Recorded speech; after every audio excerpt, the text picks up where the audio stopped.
Radio Clédou, c'est tout un monde entre vos oreilles.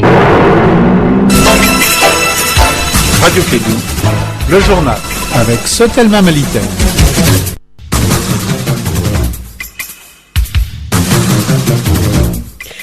Vous faites bien d'écouter la 101.2 pour vous informer. Bienvenue dans ce journal. Les titres. À l'instar des autres pays, le Mali a célébré ce matin la Journée mondiale de la santé autour du thème accès équitable aux soins et services de santé pour tous et la promotion du droit des usagers. Durant 3 jours, les États généraux de la santé du Mali vont ouvrir le débat sur les grands mots qui minent le système de santé au Mali. 6e édition de nuit de l'entreprise des Maliens de l'extérieur. 23 récipiendaires ont reçu la distinction du mérite pour leur fidélité à la nation. C'était le week-end dernier. La première session ordinaire de la mairie du district de Bamako, c'était ce matin. Objectif, adopter le compte administratif de l'exercice 2014 et inciter les citoyens à faire preuve de civisme. Voici pour vous les titres. Mariam Kouyaté est au microphone.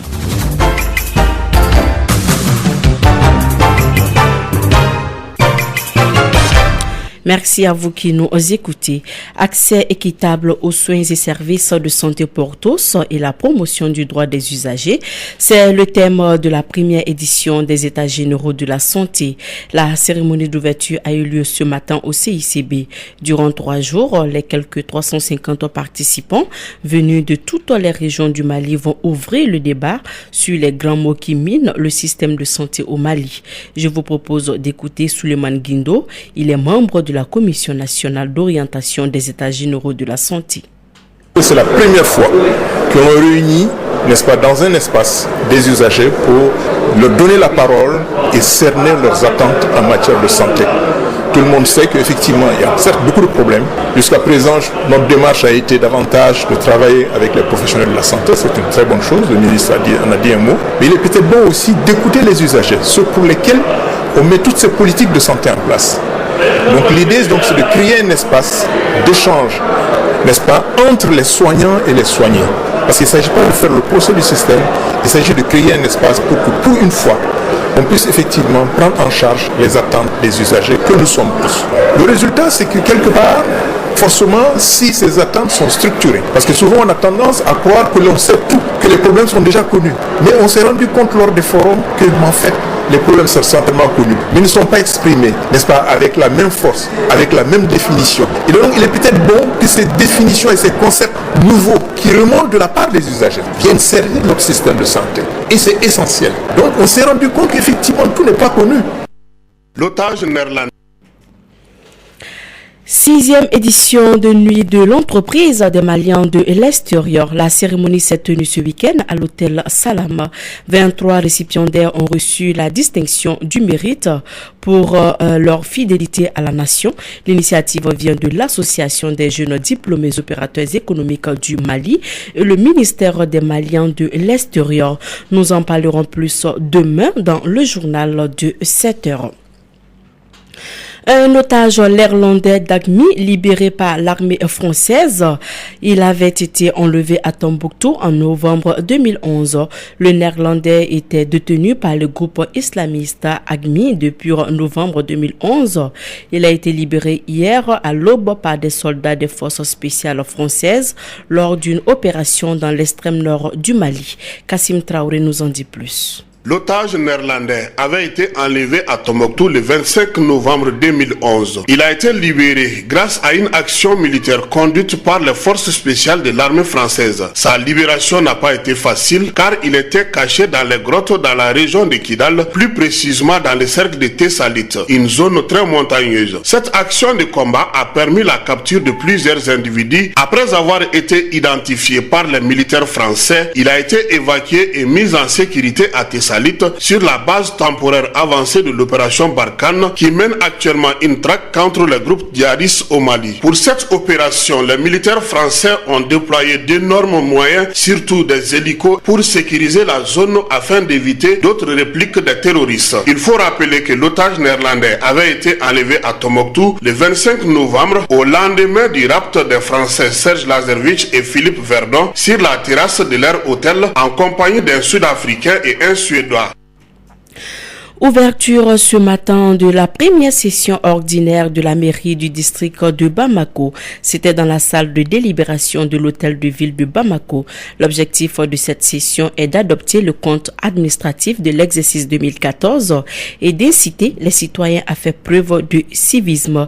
Les précisions avec le premier adjoint au maire du district, Arima Gankeita, il est au micro de André Traoré. L'enjeu, c'est approuver le compte de gestion administratif du maire durant l'année de 2014. Donc, en même temps, inciter la population à faire davantage preuve de civisme. Le thème, c'est le compte administratif et la gestion de la propriété de la ville qui a été confiée à Ozone. Notre attente, c'est d'abord faire approuver le compte administratif, aussi profiter de cela pour dire à la population que Ozone est là, c'est pour assainir la ville. Et si vous voyez aujourd'hui, même la poussière aujourd'hui à Bamako a baissé. Le bilan de 2014 n'a pas été très fameux. Nous avons un taux de réalisation de 29% en tout. Cela est dû principalement au manque de civisme. La population ne paye pas la TDR, personne ne paye rien et on veut tout de la mairie, personne ne veut rien y mettre. C'est d'abord plus de sensibilisation et plus d'autorité. Les deux doivent aller ensemble, le bâton et la carotte. Si on ne va pas à cela, les services de collectivité vont être bloqués. C'est-à-dire ceux, par exemple, qui ne payent pas les taxes, qui ne payent pas les choses, on ferme les boutiques, on scelle. L'association Bamako-La Ruche a procédé à l'assainissement de la rue de Volaille du quartier Kalabankoro. C'était le week-end dernier. Plusieurs familles de cette localité ont reçu des matériels d'assainissement. Aminata Diallo était témoin de l'événement. Le Lions Club International a en son sein des différents clubs dont chacun se fixe une œuvre majeure. Quelle est l'œuvre majeure de Bamako-La Ruche de Lions Club International? Daïtal, président de Bamako-La Ruche. Notre œuvre majeure se porte sur l'assainissement par la collecte et le traitement des ordures.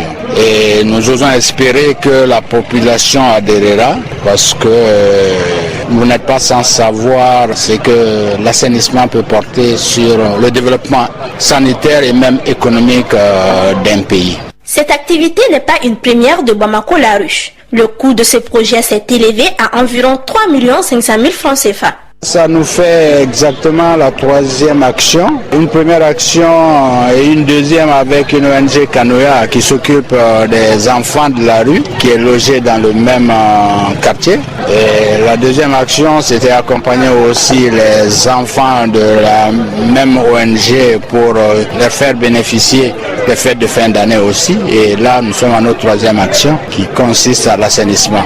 Le Lions Club International est le plus grand club service au monde qui compte en son sein 1 340 000 membres répartis entre 40 000 clubs, dont le club de Bamako-La Ruche.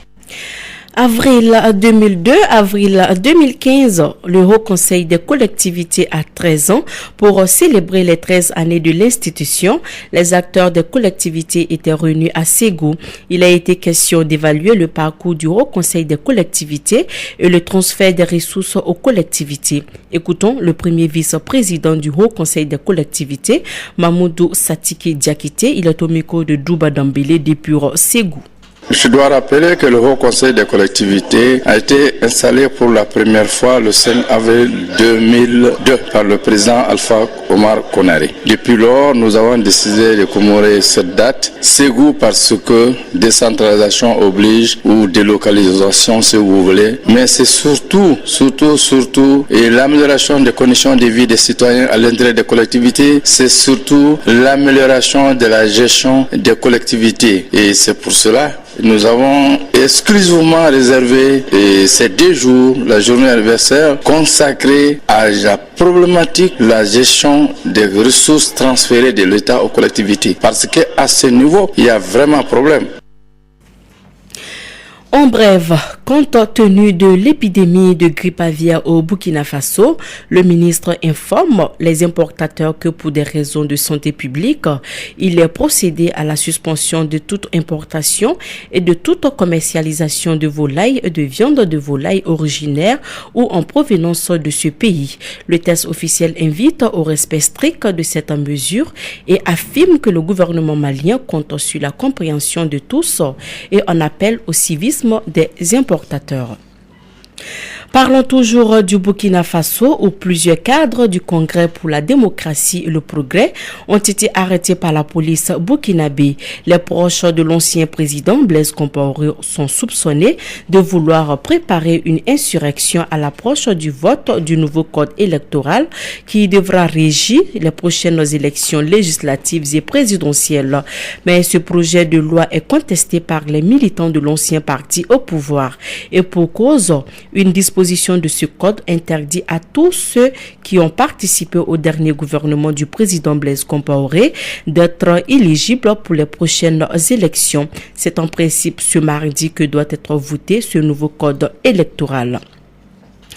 Selon un dernier bilan de l'Organisation mondiale de la santé, au moins 540 personnes ont été tuées et 1700 autres blessées depuis le 19 mars dans les combats qui font rage au Yémen entre rebelles chiites et partisans du président. Voilà, c'est tout pour cette page internationale. Revenons aux actualités nationales. Le festival des grillades ou encore Festigri a pris fin ce week-end au Palais de la Culture de Bamako. Durant 3 jours, les festivaliers venus nombreux ont dégusté de bonnes grillades tout en profitant d'un concert à ciel ouvert organisé sur place. Moussa Baba Aïdara était sur place également. C'est dans une grande ambiance festive qu'a pris fin la première édition du Festival des Grillades. Un moment de détente, d'échange et de rencontres pour bon nombre de festivaliers venus à la découverte de bonnes grillades. Certaines restauratrices se réjouissent de son organisation. Félicie du restaurant Chop Chop. Pour une première édition, moi je trouve que c'est vraiment pas mal. On a pas mal vendu, les gens étaient présents chez moi. Ah, il paraît que je fais bien le poulet flambé. Ça a été un succès vraiment. C'est tout le contraire chez cette restauratrice sénégalaise.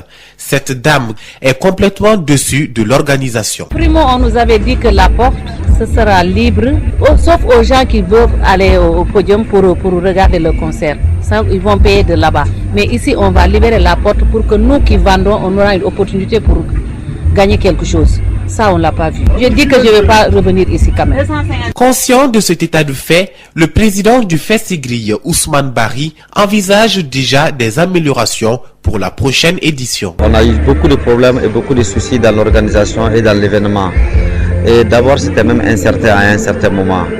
Mais pourvu qu'on a pu être encore sur les sites, on essaie d'améliorer les éditions à venir. En plus de la grillade, les festivaliers ont eu droit à un concert à ciel ouvert avec des artistes du Nord et d'autres de Bamako. Tous avec un seul objectif qui est le retour définitif de la paix au Mali. Mamadou Bamba, festivalier. On sait que la musique est très importante pour un échange entre les communautés et ça apporte beaucoup sur la paix. Oumou Sissoko, festivalière. Bon, ça se passe très bien. C'est la première fois aussi que moi-même j'arrive. C'est ainsi que le Festival des Grillades ferme ses portes jusqu'à l'année prochaine.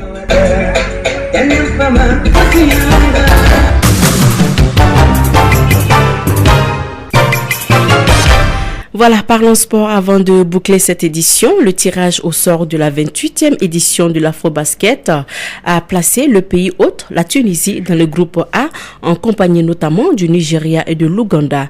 Le groupe est composé de l'Angola, de la Mozambique et du Maroc.